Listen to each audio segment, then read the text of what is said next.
নিজৰ জীৱনৰ সুবাসেৰে সমাজ আৰু আপোনজনৰ জীৱন সুবাসিত কৰিব পৰাটোহে জীৱনৰ চৰম কৃতিত্ব বুলি মন্তব্য কৰে শিক্ষক নলবাৰী প্ৰেছ ক্লাবৰ সভাপতি জিতেন শৰ্মাই। বিদ্যাঞ্জলি আঁচনিৰ অধীনত নলবাৰী জিলাৰ পশ্চিম প্ৰান্তত অৱস্থিত মিলন হাইস্কুল পানীগাঁৱৰ 1990 চনৰ হাইস্কুল শিক্ষান্ত পৰীক্ষাত অৱতীৰ্ণ হোৱা প্ৰাক্তন ছাত্ৰ ছাত্ৰীসকলে বিদ্যালয়খনত বৰ্তমানে অধ্যয়নৰত ছাত্ৰ ছাত্ৰীসকলক প্ৰদান কৰিলে 5টাকৈ বহী আৰু 1কোটিকৈ কলম।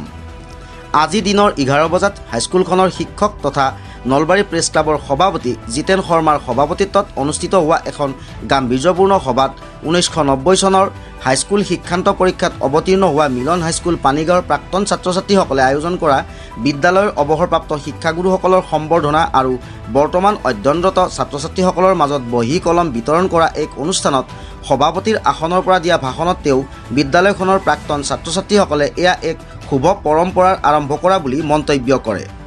উল্লেখ্য যে সাম্প্ৰতিক কালত বহু ক্ষেত্ৰত শিক্ষক শিক্ষাৰ্থীৰ মাজত শ্ৰদ্ধা মৰমৰ সম্পৰ্কৰ অৱনতি ঘটা আৰু সমাজত দ্ৰুতগতিত বৃদ্ধি পাবলৈ ধৰা নেতিবাচক কথা বতৰাক এনেধৰণৰ গঠনমূলক প্ৰচেষ্টাই বাধা দিবলৈ সক্ষম হ'ব বুলিও তেওঁ লগতে মন্তব্য কৰে। মিলন হাইস্কুল পানীগাঁৱৰ শৈক্ষিক তত্ত্বাৱধায়ক ব্ৰজেন কুমাৰ বৈশ্যই সামগ্ৰিকভাৱে পৰিচালনা কৰা আৰু 1990 চনৰ প্ৰাক্তন ছাত্ৰ ঘনশ্যাম বৰ্মনে উদ্দেশ্য ব্যাখ্যা কৰা গাম্ভীৰ্যপূৰ্ণ অনুষ্ঠানটিত বিদ্যালয়খনৰ অৱসৰপ্ৰাপ্ত শিক্ষক গিৰীশ কুমাৰ সাউদ, সুভাষ চন্দ্ৰ দেৱনাথ, আফাজ উদ্দিন আহমেদ, প্ৰদীপ কুমাৰ দত্ত, শিক্ষয়িত্ৰী পদুমী মজুমদাৰ আৰু অনিমা দত্তক ফুলাম গামোচা জাপি প্ৰদান কৰি সম্বৰ্ধনা জনোৱা হয়। শাৰীৰিক অসুস্থতাৰ বাবে বিদ্যালয়খনৰ প্ৰাক্তন প্ৰধান শিক্ষক থানেশ্বৰ সাউদক তেওঁৰ বাসভৱনলৈ গৈ সম্বৰ্ধনা জনায় প্ৰাক্তন ছাত্ৰ ছাত্ৰীসকলে। একেটা অনুষ্ঠানতে বিদ্যালয়খনৰ ছাত্ৰ ছাত্ৰীসকলক বহী কলম প্ৰদান কৰি অনুপ্ৰাণিত কৰে প্ৰাক্তন ছাত্ৰ ছাত্ৰীসকলে। আজিৰ অনুষ্ঠানত অৱসৰী শিক্ষক গিৰীশ কুমাৰ সাউদ, সুভাষ চন্দ্ৰ দেৱনাথ, শিক্ষয়িত্ৰী পদুমী মজুমদাৰ, প্ৰাক্তন ছাত্ৰ তথা শ্বহীদ মুকুন্দ কাকতি অসামৰিক চিকিৎসালয়ৰ জ্যেষ্ঠ চিকিৎসক ডাক্তৰ খনীন্দ্ৰ মোহন সাউদ, উৎপল শৰ্মা, ডক্টৰ তপন শৰ্মা, লতিফ আহমেদ, পংকজ হালৈ, গৌতম পাটোৱাৰী, ভৈনুৰ আলী, নুৰুল ইছলাম, পুলেশ বৰ্মন, সোণ বৰ্মন, বিপুল বৈশ্য, প্ৰাক্তন ছাত্ৰী গীতালী তালুকদাৰ, মিলিমণি দেৱী, অনিমা বেগম, আসিয়া বেগম, বিজুমণি দেৱী প্ৰমুখ্যে বিভিন্নজনে বিগত সময়ৰ স্মৃতিচাৰণ কৰি নষ্টালজিক হৈ পৰে।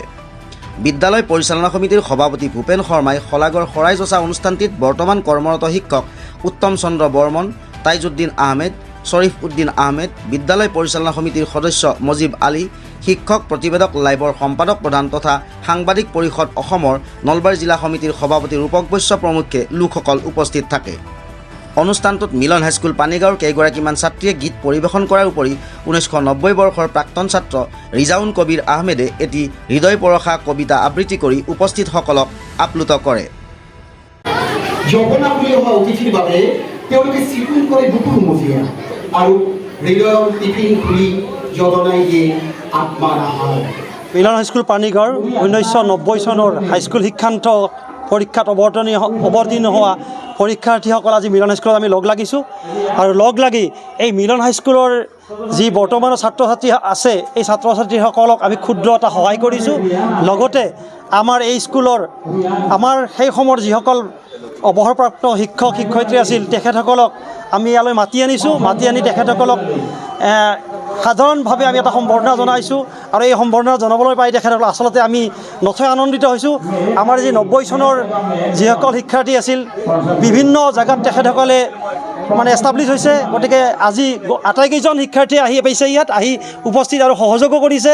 গতিকে এইখিনিয়ে আৰু আমি যাতে আগলৈও আমি এনেধৰণৰ কিছুমান কাম কৰি যাব পাৰোঁ সমাজৰ কাৰণে বা ৰাইজৰ কাৰণে বা স্কুলখনৰ কাৰণে, সেইটো এটা আমি গোটেই ছাত্ৰ ছাত্ৰীখিনিয়ে 90 চনৰ শিক্ষাৰ্থীখিনিয়ে এটা পণ হাতত লৈছোঁ।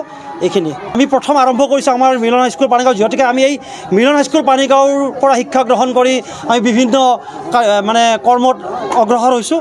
সেইকাৰণে প্ৰথম আমি আৰম্ভ কৰিছোঁ মিলন হাইস্কুল পানীগাঁৱত। আৰু যদি আমাৰ সামৰ্থ্যই কয় কেতিয়াবা কেনেধৰণৰ কাৰোবাৰ আৰু সহায় কৰিব লাগে আমি নিশ্চয় সহায় কৰিম। এইটো বেলেগ একো নাই, এইটো মিলন হাইস্কুল পানীগাঁও শিক্ষকবৃন্দ আৰু তেখেতসকলৰ চৰকাৰী এটা আঁচনি আছে বিদ্যাঞ্জলি আঁচনি, এই আঁচনিটোৰ অধীনত হৈছে।